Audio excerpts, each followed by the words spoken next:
What's happening, financial coaches? It's Pete here, founder of Expedition Money. I want to read to you the next chapter in my book, Be Discovered: How to Market Your Financial Coaching Business. This is chapter 9, How Much Can You Charge? Of course, one critical factor in determining how much you'll make is figuring out how much you can or will charge.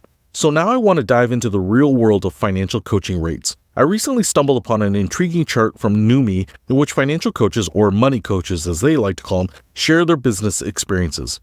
It was valuable to understand the lay of the land in financial coaching. First, the information they report on are the hourly rates financial coaches are actually advertising. But here's the thing. These rates are like the price tags on designer jeans. They might be what's listed, but they're not always what people end up paying. Still, it's a great starting point for getting a feel for the market. Now let's take a closer look at the numbers. The data has some wild outliers.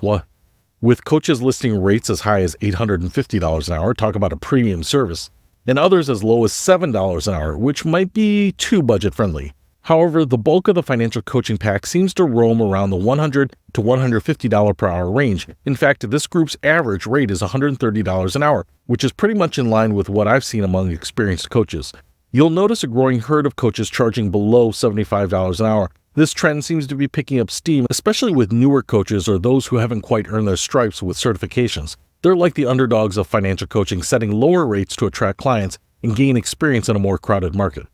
Let me tell you a little secret before you think these listed rates are set in stone. Many coaches, like master negotiators, offer discounts for bulk sessions or packages that can lower their effective hourly rate but make overall engagement more palatable. For example, a coach who lists their rate at $150 per hour might only charge $300 for 3 prepaid hours. It's like getting each coaching session at a bargain price, benefiting both the coach and the client. So what does this all mean for you as an aspiring financial coach? Well, while the average listed rate might be around $130 an hour, the actual income for coaches could be closer to $75 to $100 per hour once you factor in those discounts and package deals. And let's be real, many new coaches would be willing to accept lower rates like $20 or $25 per hour, especially when they're just starting out or when clients are scarce. Setting your own rates is like a delicate balancing act. You want to consider your experience, certifications, and market demand while ensuring you're not pricing yourself out of the game. Your rates should reflect the value you bring to the table, but they also need to be competitive enough to attract clients. It's like finding the perfect Goldilocks zone, not too high or low, but just right. So I wrote this because obviously the how much I will make is derivative of how much you charge.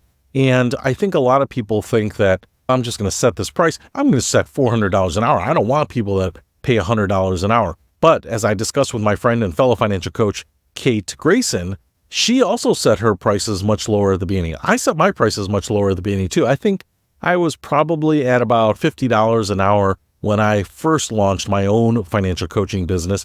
And that was just because $50 an hour was a lot of money to me. That actually was more than I was making in my job at the time. And so, I would be happy to do that, even if it ended up being less than that because I did some prep or post work or something. It was still a lot better than going out and getting an $8 an hour job, right? And I had some flexibility. And as I got more clients and had more time and more experience, I was able to continually raise those up to about $150 an hour, which is where I peaked out. So when I was reading that Numi data, it made a lot of sense to me. It just seems like there are some people that charge more than that, but you have to be sometimes in a certain demographic or a certain stage in your life. You have to be a high income earner and you want to work with someone who has some licenses and the CFP and the 7 and 66, which I did have. But the reality is, a really good lawyer around here will be $500 to $800 an hour.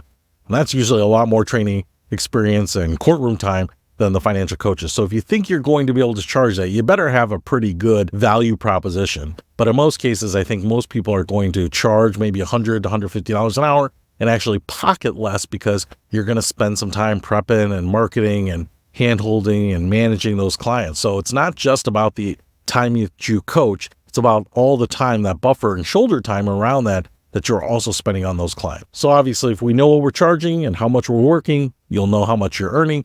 And those two components are really going to be the pieces that you need to think about and be self-aware about your own capabilities as a salesperson to understand what you can possibly make as a financial coach. So hopefully that helps. I'll see you later.